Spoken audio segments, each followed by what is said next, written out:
Welcome back to the Morning Blend, where we're cooking with the Machine Shed. A good pot roast has many things going for it. It's comfort food. You can make it in one dish, serve it family style, and if you want, you can even make it ahead of time. I've been craving it lately, so I'm so excited that Chef Kurt Wagner is back to cook up this very simple dish that's just perfect for fall. Welcome back, Kurt.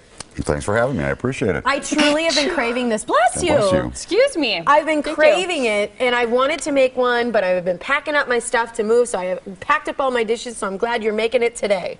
Well, I tell you what, it would have been a great dish for you to make anyway, because it just requires one dish. You can even heat it back up in the same dish. So biggest you can pot pack everything roast? else and just leave your pot roast out. Yeah. You're then good to go for a couple of meals. Biggest one I've ever seen, I think. Well, that's why I kind of cut ours up. We get them in, and they're about 25, 30 pounds a piece. Normally what you're going to see when you go to the store is you're going to see something that's going to look more like this. Okay. In a package. Not even that big, though. Well, we can even do a smaller one over on this side, but they're still pretty big because we're taking them out of the whole chuck roll. I was going to say, this is chuck, then. This is chuck. Good. That's what I like. The fat gives it a little better flavor. It does, and actually this is Black Angus, which is all we use at the restaurant, so it's all Black Angus, top of the line, as good as you can get, and that's because of the marbling that's involved in it. It's going to be a nice tender piece of meat. Okay. I've already taken off the silver skin and blue skin, but I'll show you what that is in just a quick minute. I'm just going to want to cut this up in pieces, and about so big. So you cut yours when you cook it? I do mine whole. Is that better to cut it? It's going to cook a little easier. It's going to allow the juices to flow around it and the flavors to kind of meld a little better. No, me neither. But if you cut it up in pieces like this, and you can put that in, and again, you're probably going to be doing about as much as I just cut up. Not all this, but I kind of wanted you to be able to see and get the idea of what it was going to look like. Yeah. So we can do this real quick and put these in. Nice and easy. And really, that's about the hardest part of making this dish. What I've got next to me here is I've got some beef broth, which you can use just using a beef base. You can use any reputable brand. What you want to look for is make sure that salt is not the first ingredient. Okay. It should be beef or beef base, or there's other forms of beef, but not salt. If salt is first, it's very inexpensive, but there's a reason it's inexpensive. It's almost all salt. So if that was a crock pot, then you'd put your roast in pieces in there, just like that. You don't sear it first in a skillet or something, okay? Nope, you can just take it just like this, and then you're going to take your beef base, and you're going to pour that right over the top. See, I've heard about slow cooking that you should actually have your meat submerged. I've always cooked meat like that, where I have maybe, half that much meat, and I put just a half a cup or a cup of liquid in there. No, actually, this is going to work better for long term. Again, it's going to circulate all those flavors. It's going to go all the way around the meat instead of just the steam. Otherwise, the top half of your meat's actually going to steam. It's not going to kind of cook with the juices. Okay. It will eventually get done, but it's much nicer if you do it like this. I think I've also used water versus a beef broth. Well, that's again going to add some more flavor. You don't have to do any additional seasoning if you do it like this.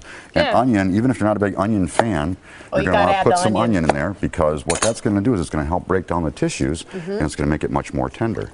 And that's as much as you have to do. If you had a crock pot, you put the cover on, and you can cook it in a crock pot. I would go slow. You could do this before work and let it cook all day long. Probably at about 200 degrees if you're going to be gone all day, about 8 hours. We do ours in an oven at 300 degrees for about 4 hours. You could add your potatoes and carrots in there too, couldn't you? You can, but you don't want to do that now. You want to do that like after you get home from work, or about 20 minutes before you're going to eat. Okay. And you can just take those and add them in. And is this here how you serve it then? That is exactly how we serve it, with your choice of potato, your choice of vegetables, so you can have whatever different one you'd like. And on Thursdays, we actually have all-you-can-eat pot roast for $12.99. So you come out and get not only all this, but all your fixings, the coleslaw, the cottage cheese, the bread, all, again, included, and as much as you can eat. Is it obnoxious then if you ask for one big more serving, like another big serving, you take 2 bites and you pack it up and take it home? Don't answer that, Kurt. I was going to say, you're planning on that moving thing, aren't you?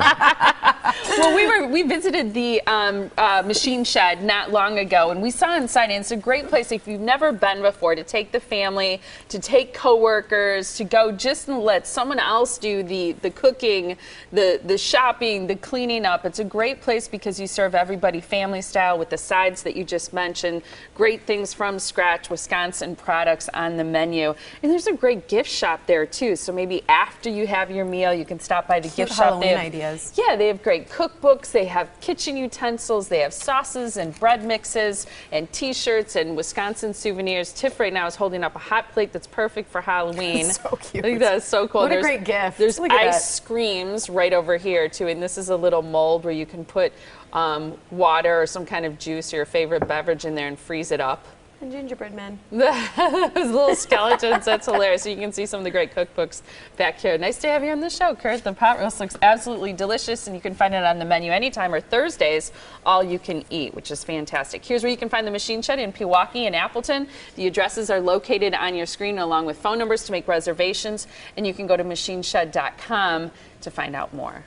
Thanks, Kurt. Thank you, Kurt. Thank you. Have a great day.